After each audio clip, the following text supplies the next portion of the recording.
With that, we have set the agenda, and by way of opening, nais ko lang sabihin na kung minsan may mga sakit na kapag ginamot at biglang nawala ang sintomas, akala natin wala na. Akala natin magaling na yung tao. Akala natin napuksa na natin ang sakit. Kaya ihihinto natin yung gamot. Hanggang isang araw, lilitaw ulit ang sakit. Isa na siyang mas malakas na karamdaman at bago pa natin maagapan, huli na ang lahat. Ang sabi ng COMELEC, hihinto na sila sa pagtanggap ng pirma hanggat hindi na ay aayos ang ilang teknikalidad. Anong teknikalidad? Yung mga pirmang naipasa na. Paano? Anong bagong pamantayan ang gagawin nila? Kung aatras at nagbago ang isip ng tao, anong gagawin? At marami pang ibang tanong. Maaring masaya tayo ngayon dahil akala natin na pagpahinga na natin ang usapin ng PI nila. Pero hanggat hindi natin ito naihihimlay, babangon po muli ito upang maging multo. Nakakatakot. Panoorin natin ang isang maikling video ng karamdamang mabilis na ipakalat na sa pamagitan ng pantatanga sa kapwa, paglulustay ng salapi, at pagsisinungaling ng matatakaw na opisyal. Yang sakit na yan ang papatay sa demokrasya. At ang sino man magsabi na walang paki ang Senado sa usaping ito, isa lang ang masasabi ko, walang gamot sa kakapalan ng mukha mo. Panoorin na po natin. Ay, hindi pa ako sa ngayon, ma'am. Bakit po? Kasi baka mamaya yung gamitin nila para humawa yung kanilang termino. Hindi kayo pabor sa ganun? Hindi po ako sa ngayon, ma'am eh. Ano ba yung charge? Siguro na lang kasing konstitusyon eh. Eh, wala akong ideya. Kasi narinig ko sabi daw, yan yata yung stand ng parang walang eleksyon. Yun ba yun? Wala kaming alam noon, basta ano lang kami, nagpirma lang. Nagulat nga rin ako eh, bakit pirma? Ano to? Para sa ayuda ba to? Sabi nila, oo daw. Tapos nung kinabukasan, nalaman namin, hindi pala ayuda yun. Chat-chat change pala yun. May ibig sabihin, walang eleksyon. Dapat talaga, pag-aralan muna yan. Di ba? Hindi kasi basta-basta oo lang tayo ng oo. Kailangan alam din tayo. Di ba? Ayoko talaga. Marami din ayaw. Baga ano lang prinsipyo natin eh. Karapatan lang din naman natin na kung ano yung gusto lang natin, di ba? Wala pa akong idea sa konstitusyon natin. Hindi niyo pa po nabasa? Hindi pa. Ay, ako talaga sa totoo lang man ang alam dyan. Kasi hindi naman talaga totally pinapaluan sa mahihirap yan. Sa mga may mga alam na, matatalinong tao na may alam na. Di ba? So yung konstitusyon na yan, kanila lang yan. Hindi natin alam mahihirap yan. Definitely, yung opisina niya ang nag-alok ng 20 million kada distrito. Definitely, nanggaling sa kanila yung very attenuated timeline. That is baseless, prove it. Kasi maraming marites nang lumalabas yan sa Senate eh. A lot of speculation. Ayuda kapalit ng pirma. Pumirma ang ilang residente sa Quezon City sa inakala nilang ayuda ng lokal na pamahalaan. Ang nag-utos si House Speaker Martin Romualdez. Umiikot ngayon sa ilang barangay ang form na ito na lumilikom ng pirma sa mga botante kapalit ng 100 piso. Po yung form na ito para ito sa kinakalap ng ating mahal na congressman na si Lini Campaign. May pangako, bibigyan sila ng ayuda kapalit ng kanilang pirma. May na-monitor din ganitong gawain sa iba pang barangay sa Quezon City. Kasama sa mga pumunta ang 57 anyos na itago natin sa pangalang Ana. Pinapirma sila sa isang papel. Tinanong ko kung ano yun. Ano daw, ayuda daw. Pagkakaalam ko, 3,000 eh. Hindi na raw ipinaliwanag pa ang tungkol sa nakasulat doon. Kahit pa tinawag na mismo ng Pangulo na mapanghati ang pangangalap ng pirma para sa Chacha, tuloy pa rin ang pagkalat ng petisyon sa ilang lugar sa probinsya. Sa Angono, Rizal, ipinakita sa akin ng isang barangay captain ang natanggap niyang kopya ng petisyon na galing daw sa lokal na pamahalaan. Kalakip nito ang dokumentong nagpapaliwanag sa hinihinging amendment. Naobserbahan ang pangangalap ng pirma sa mga residente mula sa barangay Pinyahan sa District 4 ng Quezon City. That's what I'm saying. I offered the word July. I did not refer to somebody's documents. But why do I have to confirm something that I already know?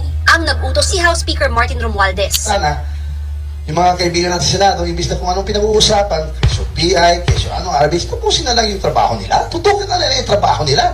Parating tayo porque tapos na yung trabaho natin eh. Huwag mo na yung may didistract dito sa PI. Wala kayong pakialam sa PI. Wala kayong pakialam sa PI. Wala kayong pakialam sa PI. Kayo raw po yung nag-offer ng 20 million per district in exchange for the signatures. Spaceless, siguro, sabi mo na lang siya, mamarites siguro, nakikinig sa mga marites. I'd like her to prove it, and she has the proper means and ways she can go to whatever court or agency to formulate. Is charter change a priority of the Speaker? Well, it was the Senate already who came up with that. And I believe they had a dialogue. The Speaker, the Senate President, was in front of the President a couple of weeks ago. Huwag mo na yung may didistract dito sa PI. Wala kayong pakialam sa PI. Wala kayong pakialam sa PI. Wala kayong pakialam sa PI. Well, it was the Senate already who came up with that. There's, 3 modes to amend the Constitution, but we have had problems in addressing it. We are thinking right now of addressing the procedural gap or question as to how we amend the Constitution. And that's either we vote jointly or separately. We'd like to have that resolved by and through a people's initiative. And that's either we vote jointly or separately. We'd like to have that resolved by and through a people's initiative. Nang makapanayam si Speaker Romualdez, itinanggi niyang iniutos niya ang pagsasagawa ng People's Initiative. And that's either we vote jointly or separately. We'd like to have that resolved by and through a people's initiative. And through a people's initiative. And through a people's initiative. Senator Bato, I don't know where he's talking about. He has not mentioned any congressman, so I don't respond to. So you didn't give any orders po?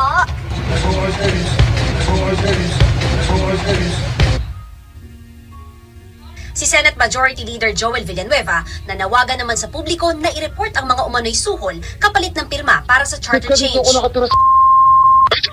Bulacan. Wala na sa Bulacan, ano ka ba? Hindi nakapirma ka na nung People Initiative. Tagal ko na rito, ilang taon na ako dito, ano ka ba? Wala ako naman, nandun ka pa. Pero sa Bulacan, wala sa inyong pinapirma, dyan na lang sa Manila na council.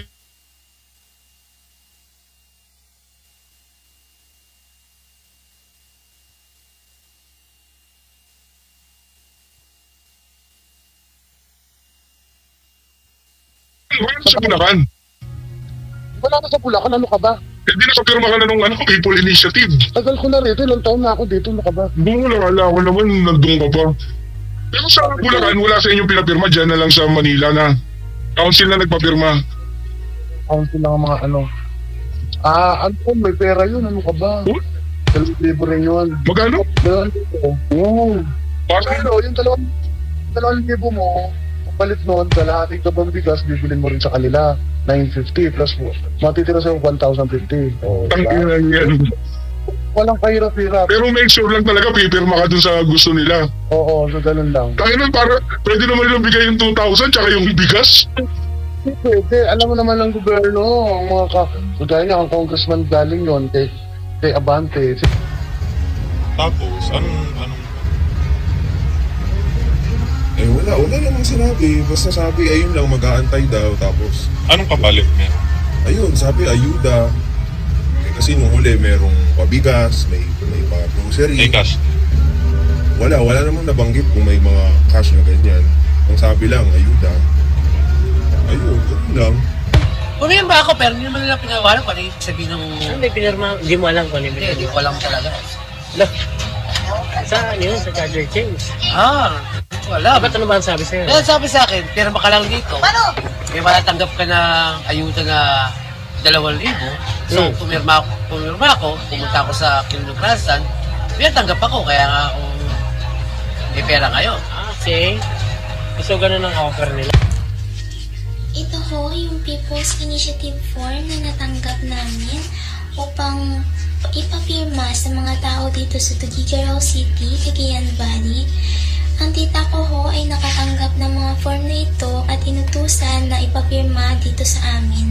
May mga nagpahungpito dito na form dahil yung iba po ay naipasa na po sa opisina na pinagtatabahuan po ng tita ko. Naniniwala si Colmenares na may ilang opisyal ang nasa likod ng nasabing hakbang at iginiit na hindi ito People's Initiative, kundi panlilinlang lamang, lalo na sa mga mahihirap nating mga kababayan. Wala kang pakialam sa PI.